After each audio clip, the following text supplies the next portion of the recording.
Welcome back to A Celtic State of Mind. I'm Paul John Dykes, and tonight Celtic face Sturm Graz in the Europa League. We will be covering the 30 minutes before the game, the build-up to the match, the half-time analysis and the full-time reaction. I am your host, Paul John Dykes, as I said, and I'm running solo, which means I've got far more time to talk to you on the comment section. Evening to you, Jungle Lion. First up, as you generally are on the chat. So great to see you. Good evening, troops. We will know more after this game. And that comes from Joe Hamilton. On the YouTube, if you are watching this, you could be watching on Facebook, YouTube, LinkedIn, Twitch, X, or Instagram. And we are trying to figure out also how to live stream on TikTok. If there's anybody out there who knows how to do that and can give me an idiot's guide, then please feel free to do that. Thanks, everybody, for getting involved. It's a big night. Of course it is. It's Celtic Park under the lights. We've got to get ourselves up for this, not just as fans, but also the team, the management. We've got to look at this as an opportunity, as I was saying on Tuesday to Lawrence, my good pal Lawrence Conley. We need to look at this as an opportunity to get back in the saddle, to get the momentum going, the confidence in the legs as well for Sunday's big game against Heart of Midlothian, who currently sit 5 points ahead of Celtic in the Premiership. Now, Alistair Johnston has been chosen as the model this evening, and that's because we're very excited that he returns to the starting lineup. But I'm going to start off with AJ. The reason I believe that this is massive, the reason that I think it does have to be looked at and focused on is the quality of the player. And the reason, look at that, there's me up in the corner, having a wee look at the team line. The quality of the player. Now, I've said on here many a time that Tony Ralston's my favourite player, my favourite player, my favourite player, my favourite player, my favourite player, my favourite player, my favourite player. I'm saying it because I do believe that within a squad like Celtic, you need to have players who are homegrown, players who know the fabric of the football club, having been there probably since they were before 10 years of age, and who have a winning mentality, because for almost the entirety of his time at Celtic, he has been a winner. And I think that that's so important in the dressing room, particularly when you look at the churn rate of players at Celtic Football Club. There's so many people coming and going from different cultures, different backgrounds, and changing rooms that don't necessarily expect you to win every single game. And I think you need a core group, a nucleus, many of whom will have come through the ranks. That's where Tony Ralston comes into my view as someone who you require in your squad. Not just that, the fact that he was written off so many times and he stuck around. Why did he stick around? He could have left many times.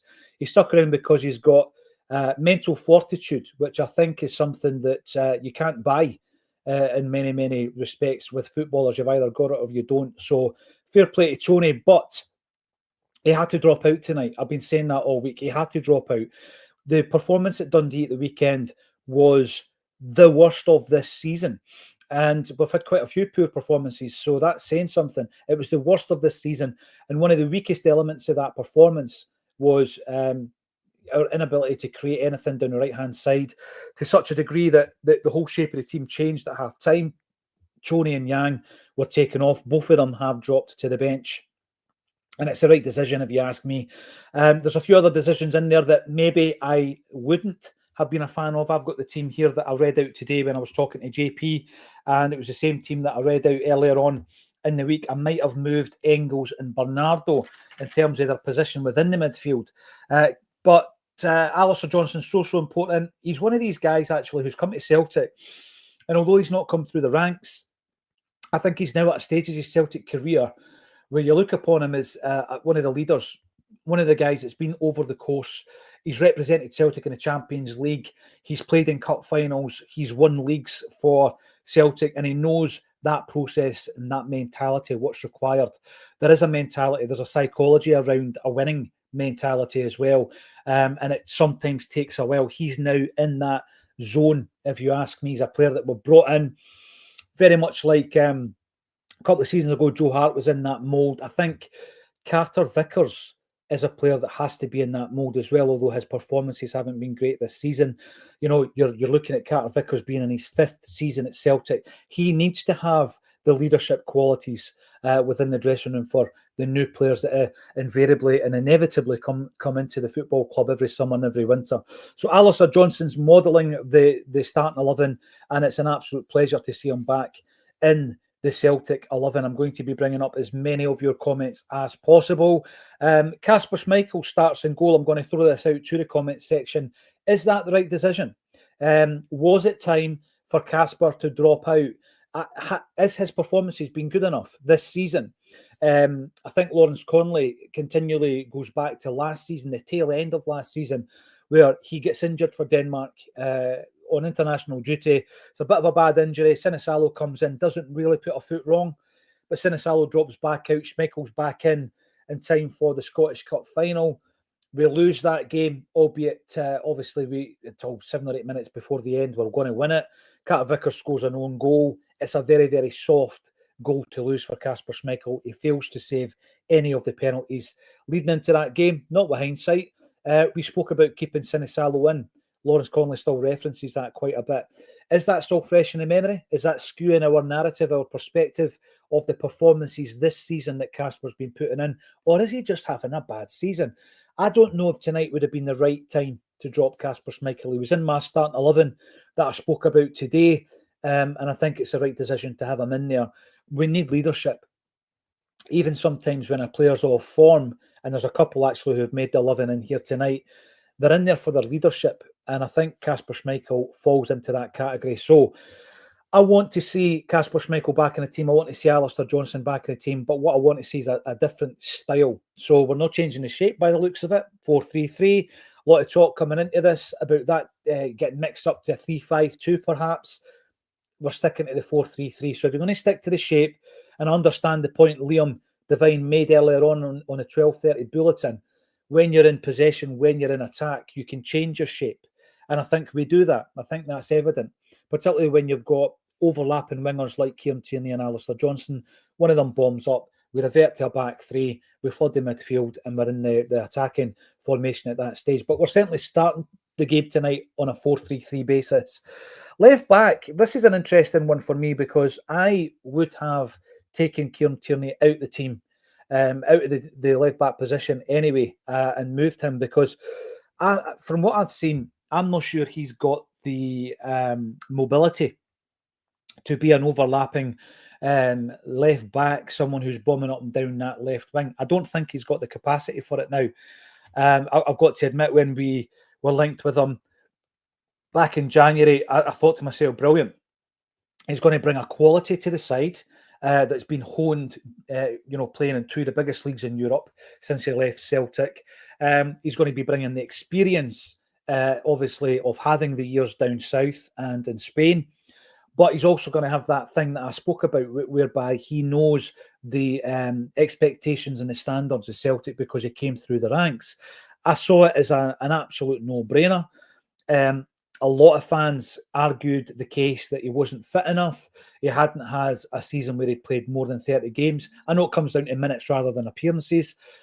And I think a bit of that's come home to roost, actually. I've got to say, from the performances I've seen, and I hope he proves me and many others wrong, he doesn't look like that bombing left back who's up and down the park. Alistair Johnston's brilliant at that. I don't know. I really don't know if Kieran Tierney's got it in his locker. But he's playing left back tonight. I would have moved him into the central defensive area.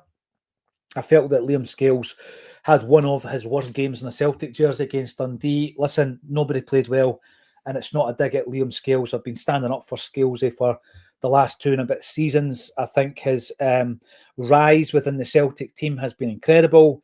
Under Brendan Rodgers, he wasn't really fancied under Ange Postecoglou on his way out to Aberdeen. I thought a change was required. I'm looking on the bench here and I can see Austin Trusty. Trusty's not started a game for Celtic. I think there's a combination of an injury, but also maybe a lack of belief in the manager that he's up to the task. I'd always go back to the game against Atalanta last season, where him and Scalesy played brilliantly that night. We know Trusty can defend. We know he can defend, but he's not getting a look in this season, and it's very unfortunate. And I think that in relation to that, I would have put Kieran Tierney on the left-hand side of the central defence, and I would have had Scales are dropping to the bench. It's not happened. What's the other options? You've got Trusty, of course. And then on the right-hand side, your other options are Dane Murray. And not for this evening, but moving forward in the domestic games, Simpson Pusey, who knows what's happening with him. So CCV gets the nod. They're very much like what I was talking about, players who have been within the Celtic squad, that winning mentality for a number of seasons now. Carter Vickers definitely falls into this category. We brought him in last day of the Ange Postecoglou's first window, initially on loan, and then obviously permanently. And I remember when we signed him and Jota in the same transfer window permanently, it was a case of the discussions we were having on Acsom anyway, where we're not going to sign the two of them. Which one would you prefer to sign? Because there's no way we're going to sell the two of them. I think the board showed a bit of ambition there, and because we did sign both of them. And obviously Jota was flipped within 12 months and he left for a huge profit. Carter Vickers, injury problems, of course. I mean, he misses Ange Postecoglou's final trophy in charge of Celtic against Inverness Cali, which clinched the treble. He missed that game, if you remember right. He'd gone under the knife after the final Rangers game of the season, and we wrapped up the treble, and he was under the knife, so he missed the following. Pre-season, didn't he? And I just don't think since then there's been a run of form from Carter Vickers of old. Now, what I mean by that is the Carter Vickers of old is a guy that almost could win a game on his own. Now, I do remember the game against Rangers, and it was under Brendan Rodgers, as it happens, where it was a 4v1 situation, and Cameron Carter Vickers still came out on top, even though it was 4 versus himself. He still came out on top. He's got that kind of, cornerstone element of him where you can kind of hang your hopes on him at the back, or he has had. I've not seen as much of that this season. He can be caught flat-footed, which often results in him failing to react to things like the goal against Bayern Munich last season, obviously, where they equalised in the dying embers of the game. Carter Vickers has had these issues with fitness. I think he needs to try and put them behind him and actually find a bit of form.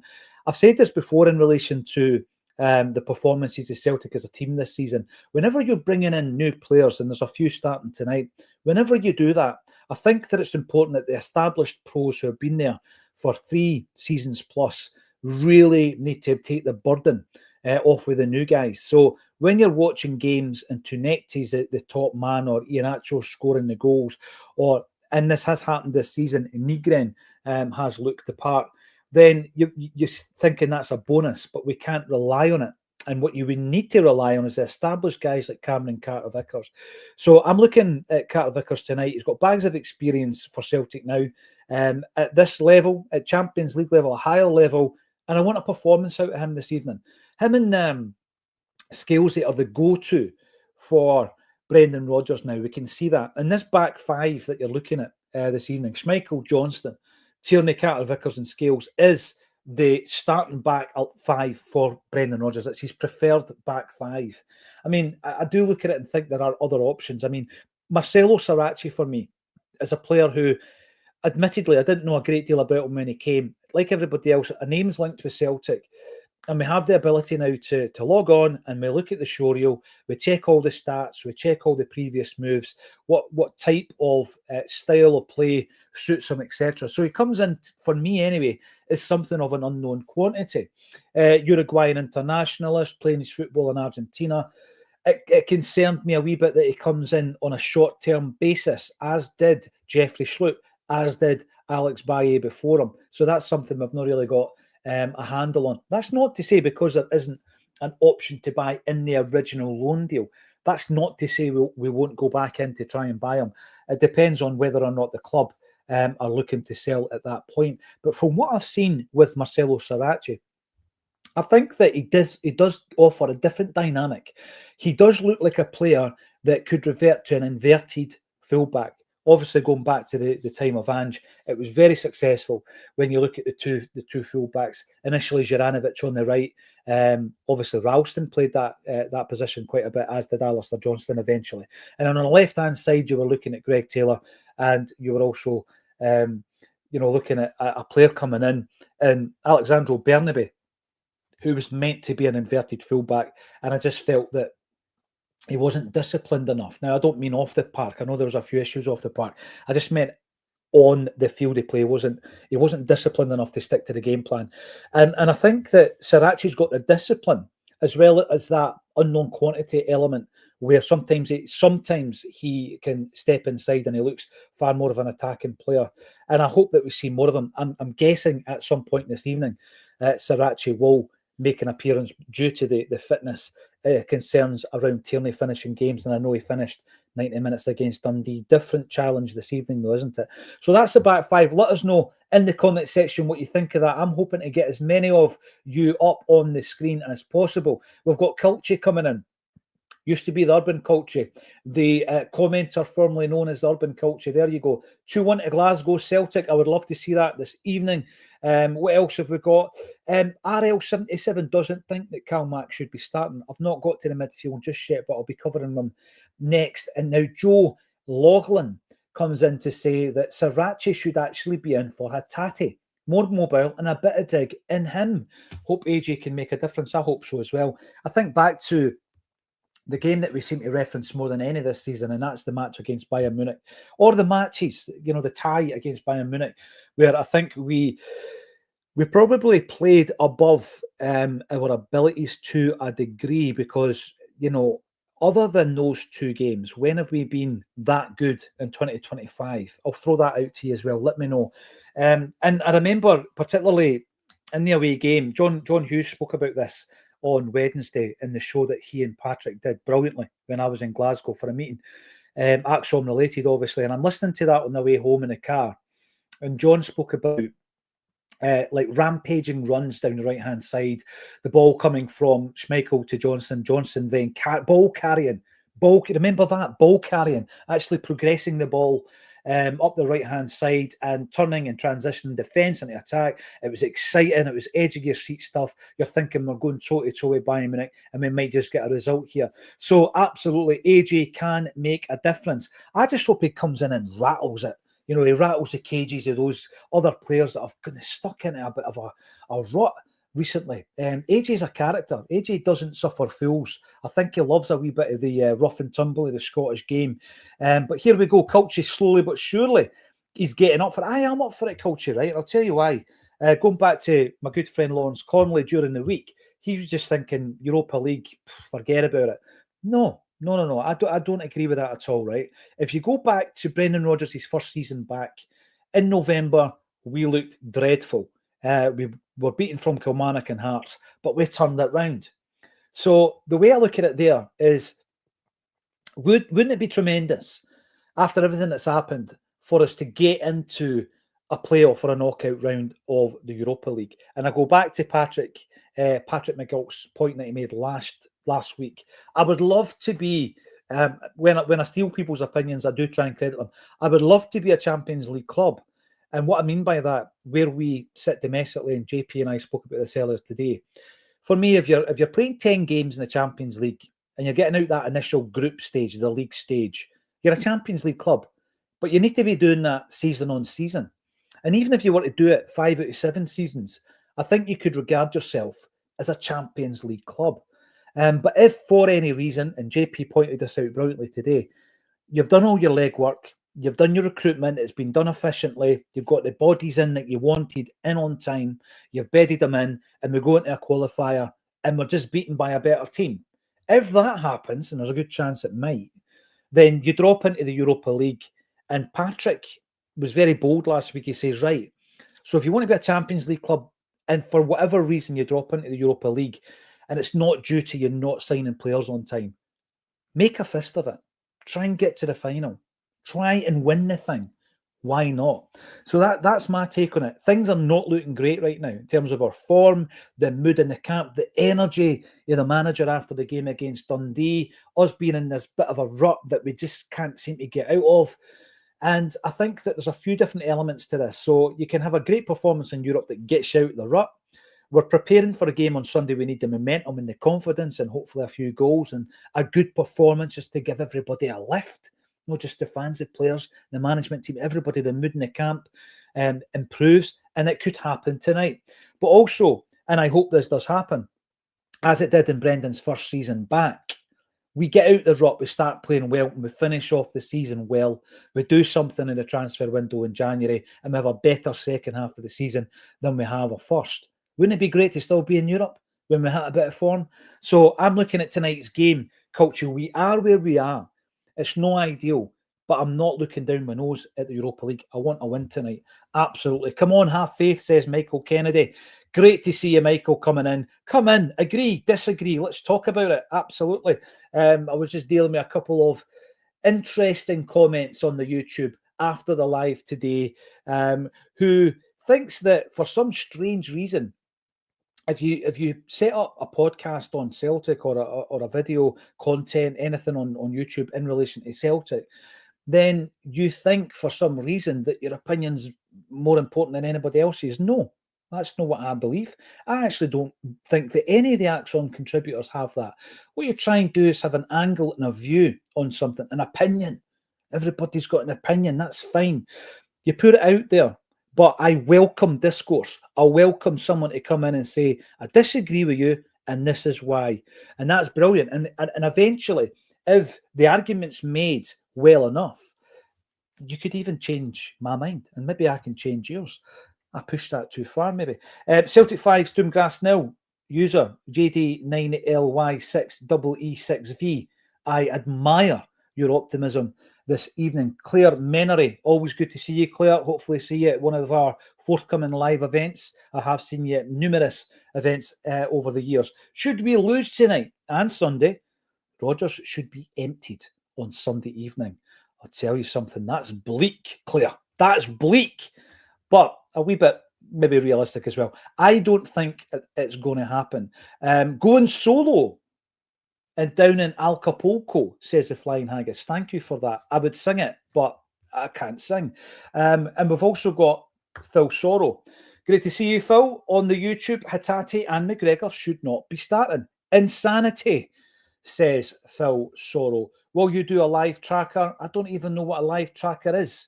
Smell is footy. I don't know. What is it? Let me know. Favourites can't be dropped. There's a lot of that kind of chat. The KPT list peak. And I do think there are go-tos. There are go-tos for Brendan Rodgers. Who are they? Well, the two centre-halves are, without a doubt, even when they're not playing too well. AJ is a go-to because he's one of the best players we've got. Very rarely lets us down. KT's a go-to. Maybe doesn't deserve a starting position, but he's a go-to, as is Kasper Schmeichel. And as I said, there's a debate there. Let me know in the comments section if you would or wouldn't play him. But I do believe that two of the starting midfielders this evening are go-tos that don't appear to be able to be dropped. And one of them is a captain. So I'm going to start off with Callum McGregor. Where am I with Callum McGregor? Callum McGregor, for me, I wouldn't drop him. He's not having a great season. I think he's struggling. As a defensive mid. I don't think it's his natural position. I would much rather see him playing as one of the eights on his favoured side. Play him on the left-hand side. There you go. Carry the ball, Callum. Do what you're good at. You know, what is he good at? Well, he's good at dinking that ball over the top of the defence into the on-running striker. Used to be Kyogo. And he's also good at firing something in from distance, something that not enough of our players do. So that would be my move for Callum. I wouldn't drop him. I think if you drop somebody like McGregor, Carter Vickers or Schmeichel, then it's a risk, particularly with Callum being the captain. So I wouldn't have dropped him, but I wouldn't be playing him as a number 6.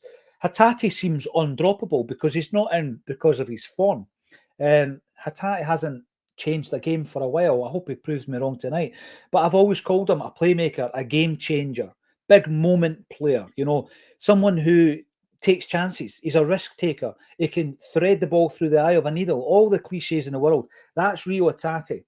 And because he tries the risky pass, a lot of them don't come off, and they seem to stick in your mind because he's losing possession. We're very much a possession-based team. Hatate probably loses possession more than anybody, but that's because he's trying the risky passes. Would I have played him tonight? No, I wouldn't. Do I understand why Brendan's playing him? Probably for the creativity in the midfield, particularly if McGregor is playing as a 6. I'm expecting now Engels to be playing on the right-hand side as the second number 8, and I would have played him as I think earlier on I said, yes, I would have played him as my 6. I do think that our defensive midfielder is already in the squad. I'm not sure who it is yet. It's either Engels or Bernardo. One of those two players, if you look at them in terms of what Brendan Rodgers continually goes back to, is that he's got a track record of developing young, emerging talents. Okay, so we've got Arnie Engels, right, who not only did he have one season in the Bundesliga under his belt, he's come to Celtic, he's got Champions League experience under his belt, he's now a full international, he's 22. Now, surely that ticks all the boxes of a player that Brendan Rodgers should be developing. Is he developing him? Has he developed enough since he came to Celtic? Let me know in the comments section. The other player, on the flip side of that as well, is Paulo Bernardo, someone who famously, constantly gets referred to as Portugal's under-21 captain, slightly older than Engels, not much. He's come in. Has he regressed or has he progressed? Because if Brendan Rodgers is a developer of young talent, then Bernardo hasn't developed for me. So there's your projects, Brendan. There's two players that you really need to focus on. One of them for me is our number 6 going forward. Who is it? Again, let us know in the comments. And then you look at the top 3 that we've got here. We've got no other real options for the number 9 position. Iheanacho plays. Maida is injured by all accounts. Balikwisha can play through the centre, but he's on the bench. We've not seen enough from him. Kenny, listen, the fact that he's still at Celtic playing European football and all the rest of it, tip my hat to the kid. Does he have the quality that we require to progress as a football club or even win games like tonight? I say no, but I'm also touching wood, because if he comes on and scores the winner, you know what? I'll take it. I'll take it all day long. So Iheanacho starts this evening. And I think that, you know, in the 2 European games that he's played already, he was very unlucky in the second game not to get his goal. Got his goal in the first game. Brilliant quality touch and finish. And JP doesn't reckon he's going to score 20 goals this season. I've already said he will. I'm going to stick to that as well. It's too soon for me to say that's not going to happen. Nygren will play on the right. Tunekte will play on the left. Is Nygren a right winger? Well, according to the stats, he is. Whether or not he's the type of right winger that we need in terms of the directness of a player who needs to take on a man and have the pace to hit the byline, Tunekte all day long is that type of winger. Is Nygren? Nygren seems to be a little bit slower, likes to drift inside. I rate him. I just don't think that he's found his place in the Celtic team yet. He is very creative. He's been involved in goals and assists, and he will be starting on the right-hand side. What other options do we have on the bench, though? So you look at the evergreen James A. Forrest. Again, we are talking about James A. Forrest season on season on season. You know, James Forrest was one of the reasons Brendan Rodgers turned round that first season that I referred to earlier on. That season when we had back-to-back defeats against Kilmarnock and Hearts, we needed some positive business in the transfer window, which we got in the shape of Ida. Not so much in the shape of Kuhn for the rest of that season, I've got to say. And we needed people to step up. Forrest stepped up that season. It was tremendous. But how long can he do it for? So he's gone through another entire season last year. And here he is. We're still relying on him. But I'll say this much. Forrest gets the nod before Yang for me. 100 times out of 100. Forrest will get the nod over Yang. When we bring in Balikwisha tonight, if he does come on, and I expect him to, I want to see him playing in his position. So he either plays left wing or he plays as a number 10. I think all the scouting we've done would highlight his performances as a number 10. We don't play a number 10. Will we switch to 2 up top? Could he play behind the main striker? Let's hope so. It would be nice to see something a little bit different. Sinisalo sits on a bench. Some people think that that's unfair and he deserves more of a crack at the whip. Luke McCowan is another option in the midfield. Has he put much feet wrong this season? Probably not, but I do think he's an impact sub in this team.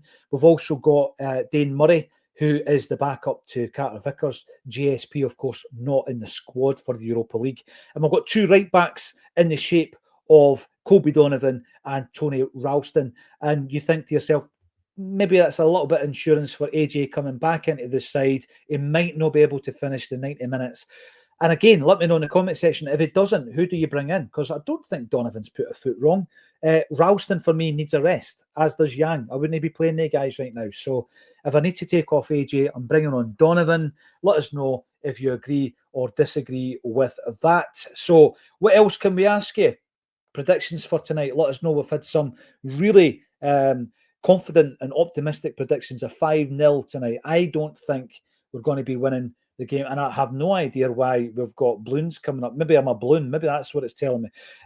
Here we go. 2-1 says Culture. Yeah, absolutely. We've also got 4-1 from Franny. Great to see you, Franny. We've got 2-0 from Liam as well. I like the confidence. Let's go and watch the action and join us at half time on A Celtic State of Mind.